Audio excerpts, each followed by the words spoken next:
Mestinya di era sekarang,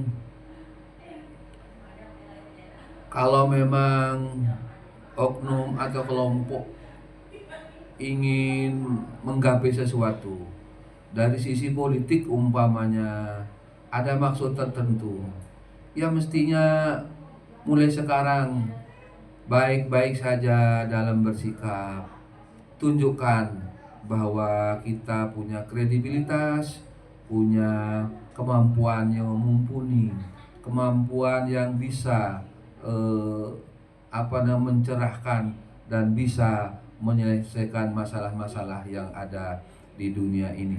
Nanti pada saatnya dari sisi politik, umpamanya pada saatnya tahun 2029, ya di sana kita eh, mencalonkan diri misalnya untuk menjadi wakil rakyat misalnya dan lain sebagainya. Itulah sebenarnya cara-cara bersaing yang sehat, bukannya dengan menjelek-jelekkan pejabat tertentu, menjelekkan kelompok tertentu. Padahal itu seorang pejabat itu misalnya, ya sudah prosesnya dia menduduki jabatan itu sudah sesuai dengan prosedur, sudah sesuai dengan perundang-undangan yang berlaku. Jangan memaksakan kehendak, jangan merongrong, ya, jangan merongrong hal-hal yang sudah menjadi sudah sah menurut undang-undang dan prosesnya sudah sesuai dengan pelaksanaannya sudah sesuai dengan peraturan. Katakanlah sekarang kita atau ada kelompok yang memaksakan diri untuk uh, melengsarkan seseorang, umpamanya mempermasalahkan seseorang misalnya,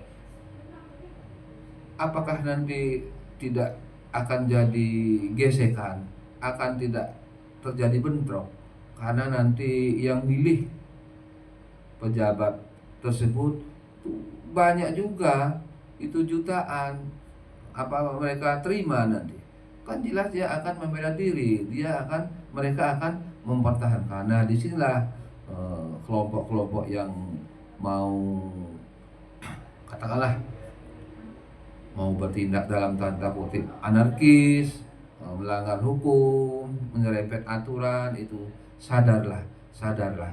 Di dunia ini tidak ada yang tidak mungkin, tidak ada yang tidak bisa, asal dilaksanakan dengan cara yang baik.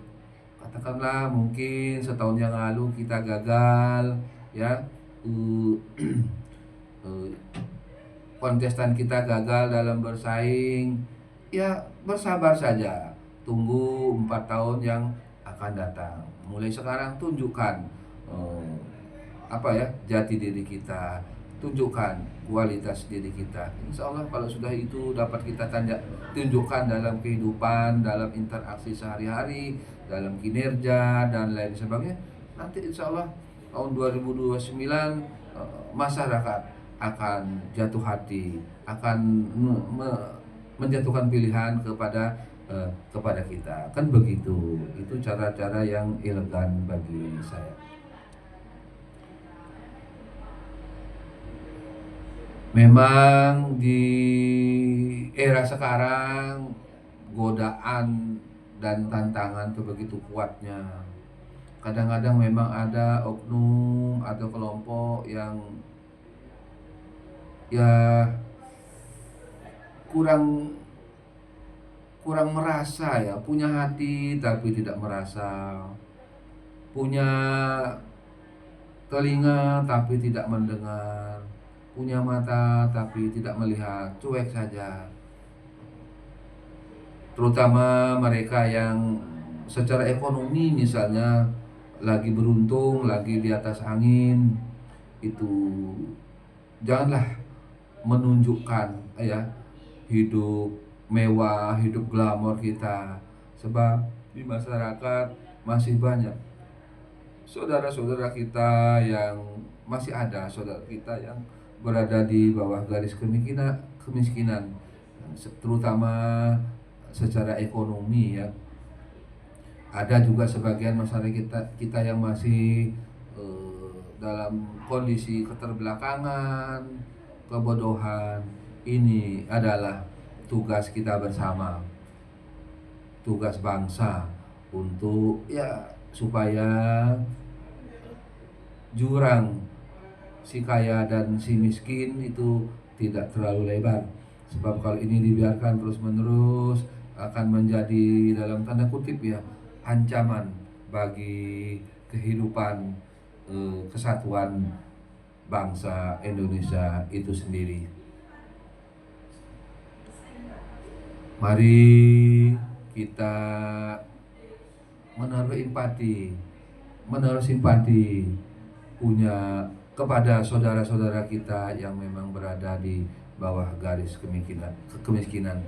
Rajin-rajinlah bersedekah, rajinlah menyumbang, sebab ya itulah sebenarnya harta yang betul-betul nanti kita petik buahnya di akhirat kelak. Sebab menurut saya oke lah ibadah sosial kita bagus, sudah relatif sempurna. Tetapi kalau tidak didukung dengan ibadah sosial yang memadai, sampai di era sekarang nih dibuktikan dengan banyaknya masih saudara-saudara kita yang masih berada dalam atau ada masih bukan banyak lah ya, ada saudara-saudara kita yang masih berada di garis kemiskinan, ada saudara-saudara kita yang masih terbelakang dari sisi pendidikan. Itu karena mereka sudah berusaha, mereka tidak malas itu. Tapi mereka memang lagi garis tangannya masih seperti itu. Ini ialah tugas-tugas kita bersama untuk katakanlah paling tidak secara berangsur nanti kemiskinan, kebodohan, keterbelakangan itu dapat teratasi pada akhirnya. Selanjutnya memang sekali lagi untuk di era sekarang katakanlah kalau kita bertindak benar, bertindak arif dan bijaksana dalam suatu hal itu kadang-kadang kita harus siap mental. Harus siap mental karena katakanlah kelompok-kelompok untuk menghendaki agar pelanggaran hukum, korupsi dan lain sebagainya tetap berjalan, itu rupanya ada kelompok-kelompok seperti itu. Tapi sebenarnya menurut saya itu tidak banyak. Tuh, hanya kita saja yang memang perlu kuat mental untuk tetap berjalan sesuai dengan kaedah agama, sesuai dengan aturan. Dan kalaupun kita harus berhadapan dan ketemu dengan kelompok atau pihak-pihak yang ingin mengacau, ingin merusak dan menodai persatuan dan kesatuan di negara Indonesia ini, harus kedepankan juga sabar. Harus kedepankan sabar. Jangan diladeni mereka dengan dalam tanda kutip kekerasan dan lain sebagainya. Sebab kalau kita melayani mereka dengan kekerasan, artinya kita sama saja dengan mereka. Katakanlah kalau ada hal-hal yang sekiranya katakanlah kalau dibiarkan ini akan menjadi presiden buruk untuk penegakan hukum, bila perlu laporkan saja ke aparat penegak hukum. Ini ialah cara yang elegan untuk katakanlah melawan oknum atau kelompok yang memang sukanya mengacau, sukanya bikin ribut saja di negara Indonesia ini. Masa katakanlah hal-hal yang sudah sesuai, pelaksanaannya sudah sesuai dengan aturan dan perundang-undangan mau dipermasalahkan lagi. Kok kayaknya tidak ada kerjaan ya, padahal saya yakin mereka kelompok atau oknum tersebut juga sama seperti kita masyarakat pada umumnya, butuh makan untuk butuh ya kerja yang semangat untuk mendapat penghasilan untuk menghidupi keluarga, istri dan anak-anak kita. Katakanlah kita dengar ada informasi eh, mereka itu sejatinya ya dalam tanda kutip kerja, tapi kerja disuruh oleh oknum atau katakanlah orang besar atau orang gede. Itu kita patut bertanya, kita patut sayangkan. Masa semudah itu pribadi kita dibayar oleh orang tertentu untuk mengacau, untuk mempermasalahkan kedudukan orang, kedudukan oknum yang sudah pelaksananya sudah sesuai dengan aturan dan perundang-undangan. Mari saya selaku pribadi dan penyuluh agama kantor Kementerian Agama Kabupaten Jemberana, tidak ada kata yang terlambat. Mari ingat kita bahwa hidup kita sementara saja. Okelah kita di dunia, tingkah laku kita ya lolos dari jeratan hukum, lolos dari apa namanya, dari terkenanya nanti kita dengan aturan ya. Tapi ingatlah bahwa nanti di akhirat ada pengadilan yang betul-betul adil, yaitu pengadilan Allah Subhanahu wa taala, karena nanti panca indera kita semua akan menjadi saksinya. Mari saya menghimbau dan mengajak, ayo hidup yang lurus-lurus saja, ikuti aturan dan koridor peraturan perundang-undangan yang berlaku. Baik-baiklah kita kepada sesama, karena kita tidak bisa hidup sendiri.